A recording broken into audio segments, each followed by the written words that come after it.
Hi everyone, this is Saul with My Fi Journey. It is Friday, July 16th, 2021, and I'm looking to be financially independent by December of 2026. In today's video, I wanted to talk about my financial independence rules of 72. And yes, I said rules, you're probably familiar with the rule of 72. I got another one for you.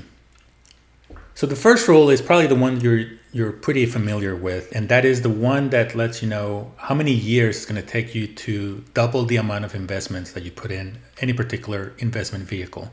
So basically what this rule does is if you divide the number 72 by the interest rate or dividend yield or expected growth rate of anywhere you put your money in, that's the number of years that it's going to take for that amount of money to double. So for example, if you remember, I'm going to put a link to the video on the description of this one. I did a video about how much money you need to get $100 every month in either interest or dividends. And those are the rates that I use for that particular video. So I had 0.3% of interest in my money market. I had 0.8% of interest in a certificate of deposit. And then I have a conservative 4% returned and an 8% return, which are the average returns. 8% is the average yearly return of the stock market as of today.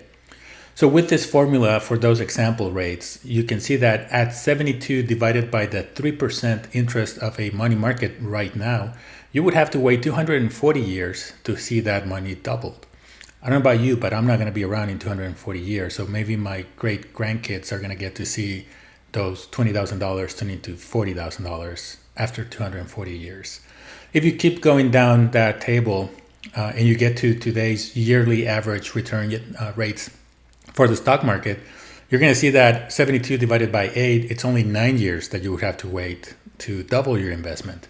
So sticking with that rate and looking at an example of somebody in their 30s that puts down $20,000 invested on the stock market, and let's say he diversified, so he's going to get a rate of return of average 8% per year.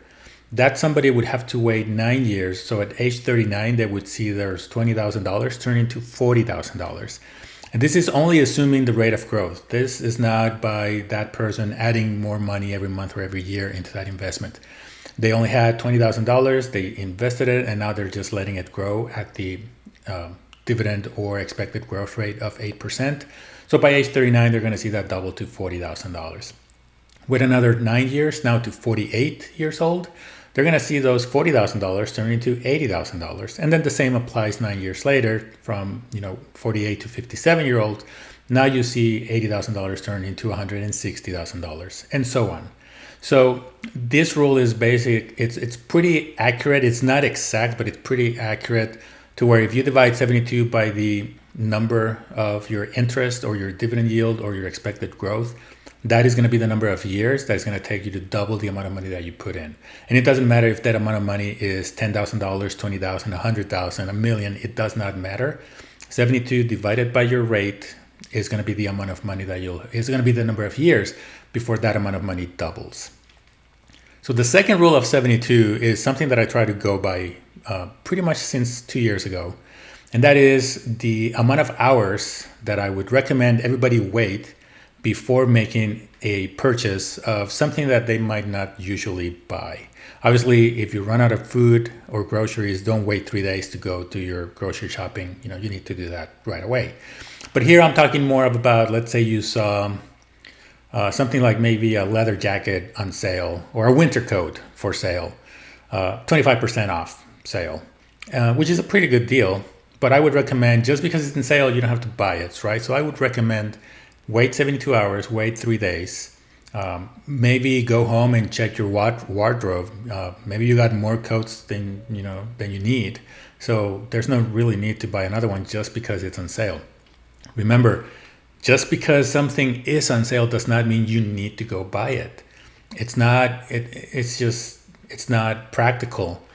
You might not even have space for that jacket or that winter coat anymore in your closet, right? Or maybe it is a good deal and it is the right time for you. Maybe you just have one winter coat and it's pretty worn down. Maybe you had, it wasn't as good for the last winter. You felt a little cold a few days. Sure, it's a good time. It's a good deal. Go ahead and do it. Just remember, just because something is on sale, it doesn't mean that you're saving money when you go buy it.